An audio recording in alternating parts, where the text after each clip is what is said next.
आप सभी प्यारे बच्चों का हमारे विज्ञान की क्लास में स्वागत है। इसके पहले का इस पहले पाठ का जो वीडियो है उसको आप लोग देख चुके होंगे।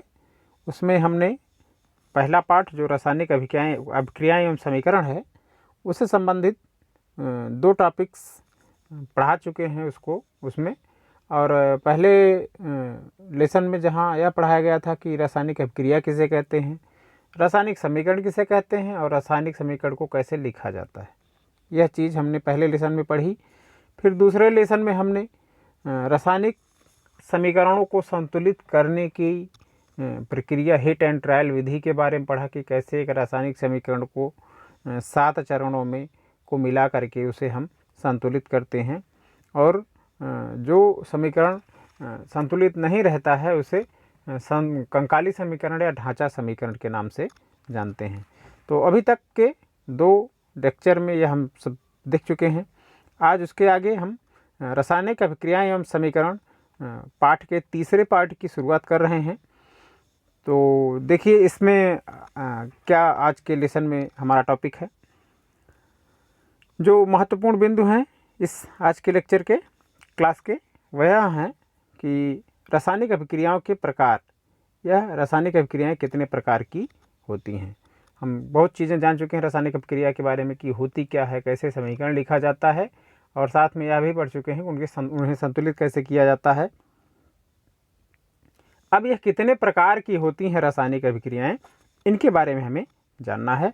तो आज के लेक्चर में 2 रासायनिक अभिक्रियाएं, चूँकि एक बड़ा पोर्शन है तो सिर्फ 2 रासायनिक अभिक्रियाएं पढ़ेंगे हम। रासायनिक अभिक्रियाओं के प्रकार में होती तो 5 प्रकार की रासायनिक अभिक्रियाएं हैं सामान्य रूप से, अगर सरल रूप में देखा जाए, लेकिन आज के लेक्चर में जो है हम सिर्फ 2 रासायनिक अभिक्रियाओं, संयोजन अभिक्रिया और वियोजन अभिक्रिया, सिर्फ 2 अभिक्रियाओं के बारे में पढ़ेंगे।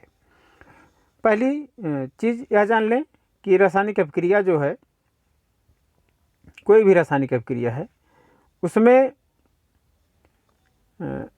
किसी भी तत्व का जो परमाणु होता है दूसरे तत्व के परमाणु में नहीं बदलता है। मतलब किसी एक तत्व का परमाणु है तो उस परमाणु की संरचना में कोई बदलाव नहीं आता है कि वह बदलकर दूसरे तत्व के परमाणु में बदल जाए। किसी रासायनिक क्रिया में ऐसा नहीं होता है कि एक तत्व का परमाणु दूसरे तत्व के परमाणु में बदल जाए। और अगर उस रासायनिक अभिक्रिया में किसी तत्व के जो परमाणुओं की संख्या है वह कभी भी बदलती नहीं है, मतलब ना तो वह बढ़ेगी ना ही वह घटेगी। तो बाहर से उस मिश्रण में कोई भी जो है वह परमाणु बाहर से तो ना तो आ सकता है ना ही उसमें से बाहर निकल सकता है। तो रासायनिक अभिक्रिया जो है एक सामान्य रूप से जान लें कि वह परमाणुओं के आपसी जो आबंध होते हैं उनके जुड़ने और टूटने से जो नए पदार्थ बनते हैं उन्हीं को बनाने की अभिक्रिया जो होती है, आबंधों के जुड़ने से और टूटने से नए पदार्थों की बनने की क्रिया जो है वह रासायनिक अभिक्रिया होती है। संयोजन अभिक्रिया किसे कहते हैं? संयोजन अभिक्रिया में हम देख लें कि जो संयोजन अभिक्रिया होती है वह जो ऐसी अभिक्रिया है जिसमें 2 या उससे अधिक, हम जानते हैं कि किसी अभिक्रिया में लेफ्ट हैंड साइड में अभिकारक लिखे जाते हैं और राइट हैंड साइड में उत्पाद लिखे जाते हैं।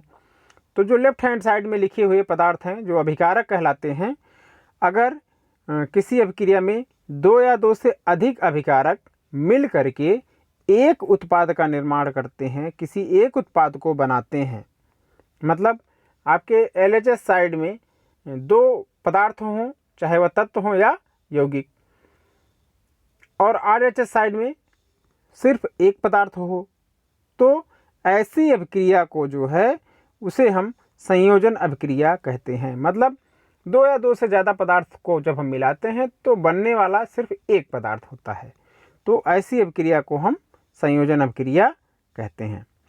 जैसे कैल्शियम ऑक्साइड होता है, जो कली चूना होता है कैल्शियम ऑक्साइड, उसका रासायनिक सूत्र है CaO।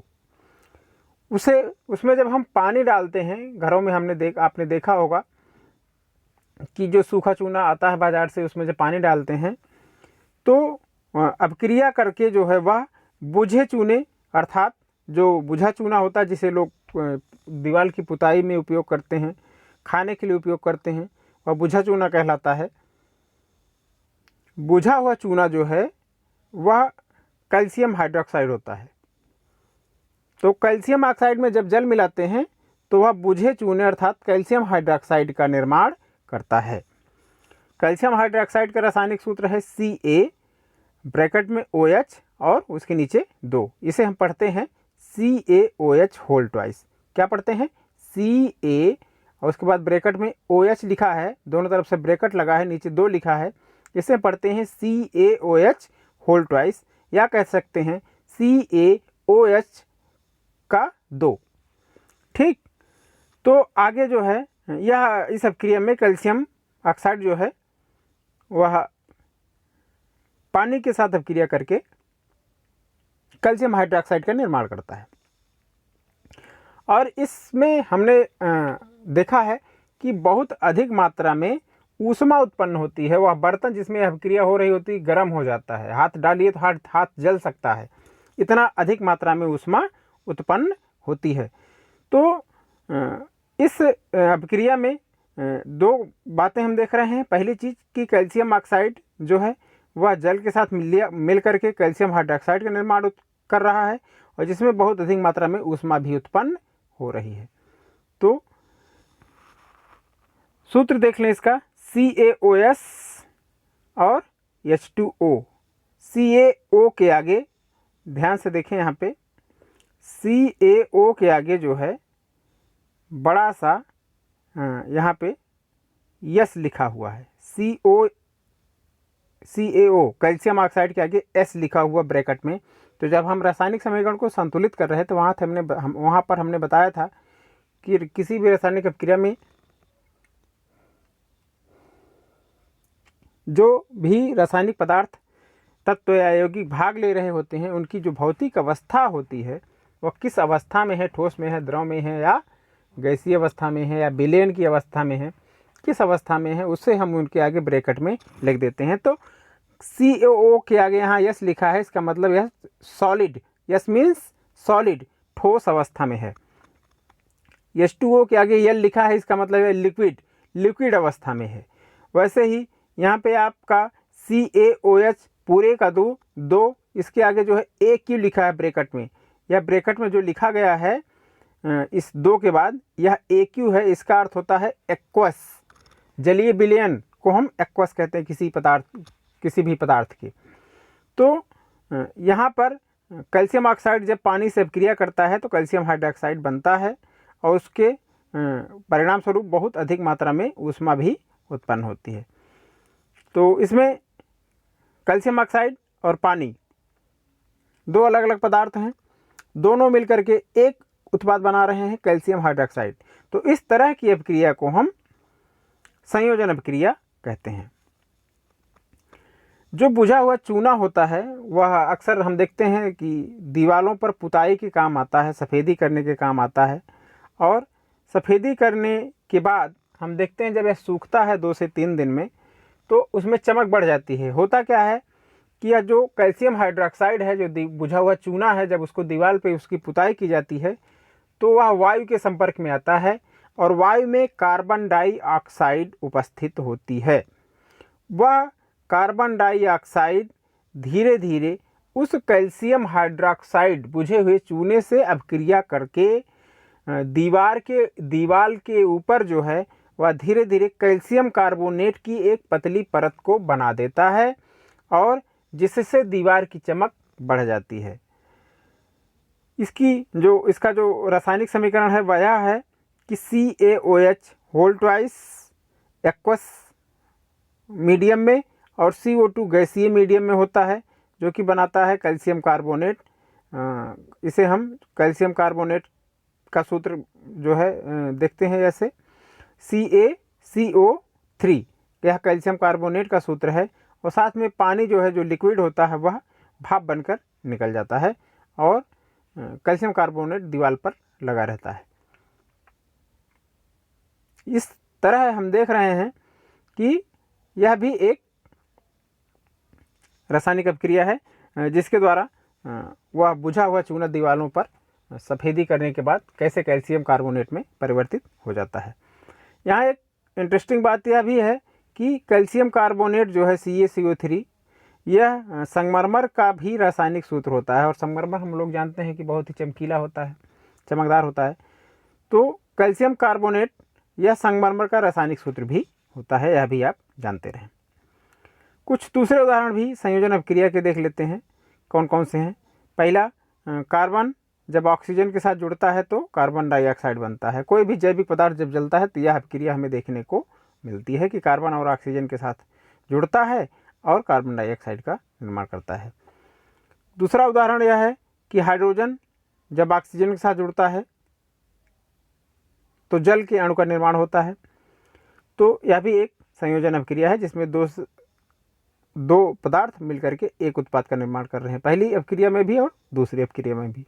तो जब दो या दो से अधिक पदार्थ मिलकर के किसी एक उत्पाद का निर्माण करें, दो या दो से अधिक अभिकारक कह सकते हैं, कहेंगे हम, तो दो या दो से अधिक अभिकारक मिलकर के जब किसी एक उत्पाद का निर्माण करते हैं तो ऐसी अभिक्रिया को हम संयोजन अभिक्रिया कहते हैं।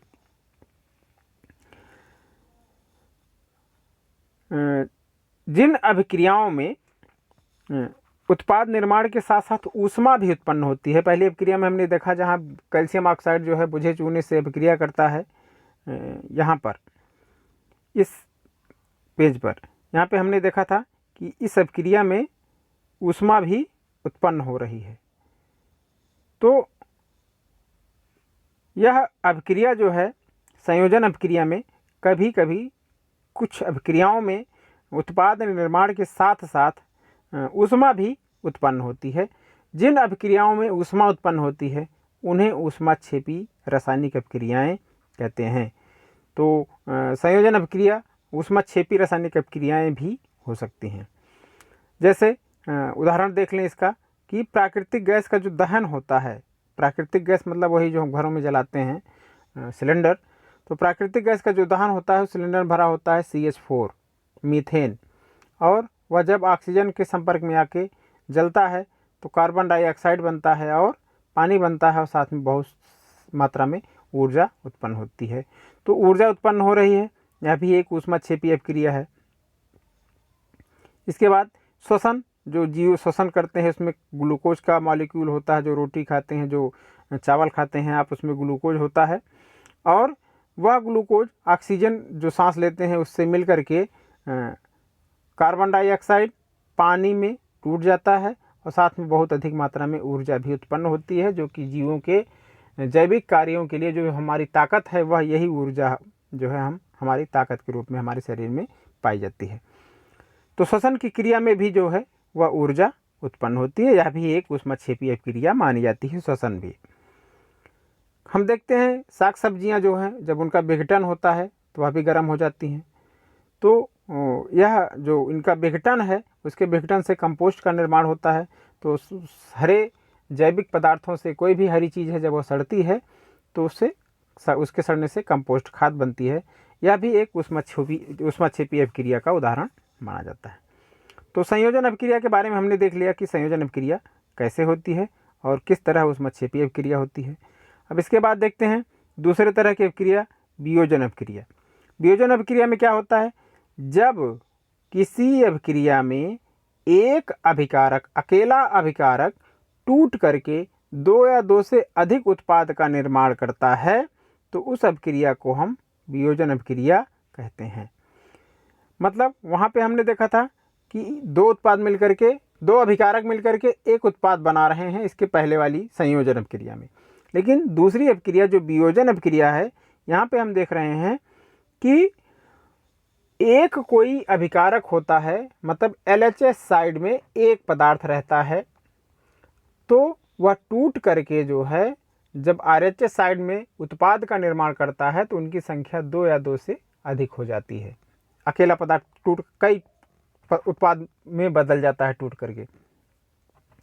तो इस तरह की अभिक्रिया को हम वियोजन अभिक्रिया कहते हैं। इसका उदाहरण देख लें, जैसे जब फेरस सल्फेट को गर्म करते हैं हम, एक उदाहरण है ferrous sulphate FeSO4, ferrous sulphate को जब हम गर्म करते हैं तो उसका रंग जो है वो बदल जाता है फेरस सल्फेट का, और उसमें उसका जो क्रिस्टलन का जल होता है, जिस जल के कारण उसके क्रिस्टल बने रहते हैं, वह निकल जाता है, और वह जो फेरस सल्फेट है वह फेरिक ऑक्साइड Fe2O3 और सल्फर डाइऑक्साइड SO2 तथा सल्फर ट्राइऑक्साइड SO3 में टूट जाता है या वियोजित हो जाता है। इस तरह की अभिक्रिया को हम वियोजन अभिक्रिया कहते हैं, जहाँ पे एक अकेला पदार्थ फेरस सल्फेट वह 3 टुकड़ों में टूट गया। एक है फेरिक ऑक्साइड, दूसरा है सल्फर डाइऑक्साइड और तीसरा है सल्फर ट्राइऑक्साइड। तो यहाँ पे फेरस सल्फेट एक अकेला अभिकारक है जो कि टूट करके 3 हिस्सों में 3 उत्पाद में बदल गया, फेरिक ऑक्साइड, सल्फर डाइऑक्साइड और सल्फर ट्राइऑक्साइड। इस तरह की अभिक्रिया को हम वियोजन अभिक्रिया कहते हैं। तो समीकरण इसका देख लें, ऊष्मा जब इसको गर्म करते हैं तो कैसे यह सल्फर डाइऑक्साइड और सल्फर ट्राइऑक्साइड में टूट जाता है। और एक उदाहरण देख लें कि जब कैल्शियम कार्बोनेट को जो चूने की पुताई करने के बाद वह वायु से कार्बन डाइऑक्साइड अभिक्रिया करके जो कैल्शियम कार्बोनेट बन गया है, उस कैल्शियम कार्बोनेट को जो है जब गर्म किया जाता है तो वह गर्म करने पर फिर से कैल्शियम ऑक्साइड में परिवर्तित हो जाता है और वह उसमें से कार्बन डाइऑक्साइड निकल जाती है जब उसको हम गर्म करते हैं। तो यह भी जो है एक अकेला उत्पाद है, अभिकारक है।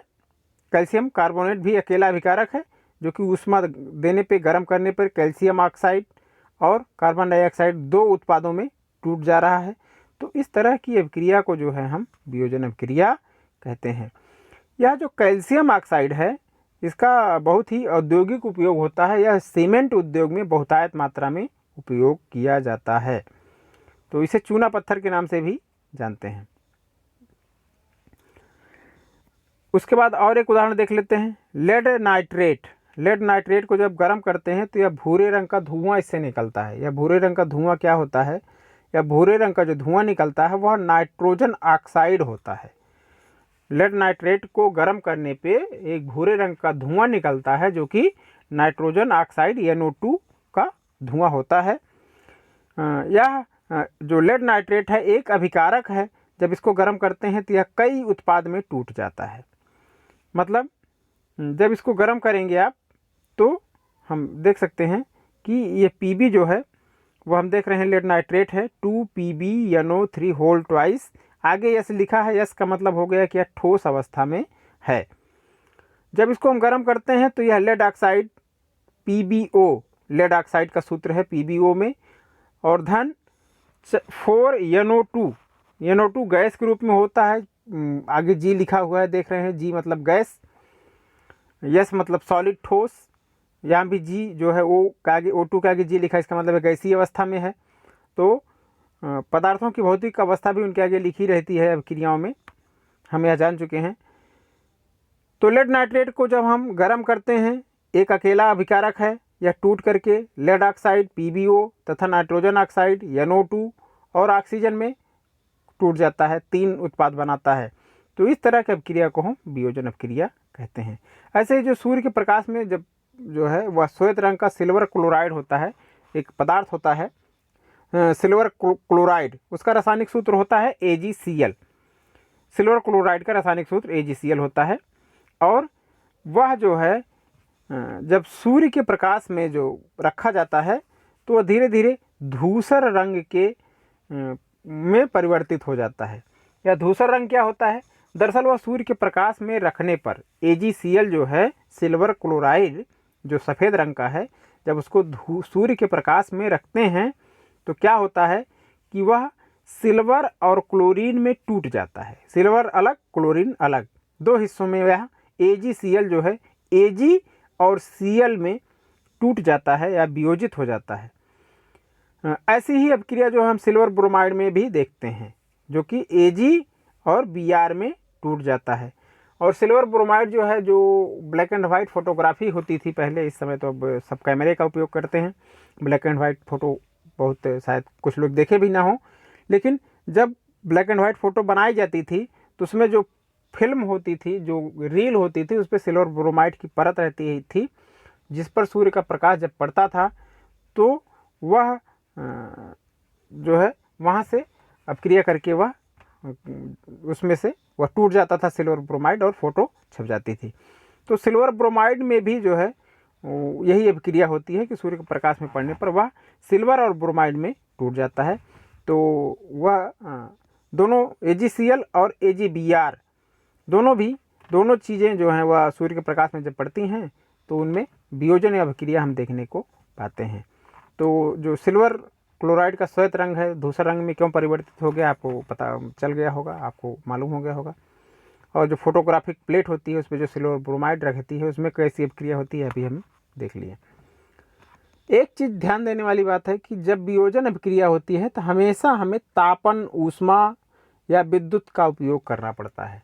मतलब किसी भी पदार्थ को तोड़ने के लिए उसे गर्म करना पड़ता है, बिजली देनी पड़ती है, या सूर्य के प्रकाश में रखना पड़ता है। मतलब बाहर से ऊर्जा हमें उस अभिक्रिया को करने के लिए बाहर से ऊर्जा उसमें देनी पड़ती है। हर अभिक्रिया में हम देख रहे हैं ऊष्मा, तापन, सूर्य का प्रकाश, ठीक। जहीं कोई भी वियोजन अभिक्रिया होती है तो उसमें बाहर से ऊष्मा हमें पहुंचानी पड़ती है।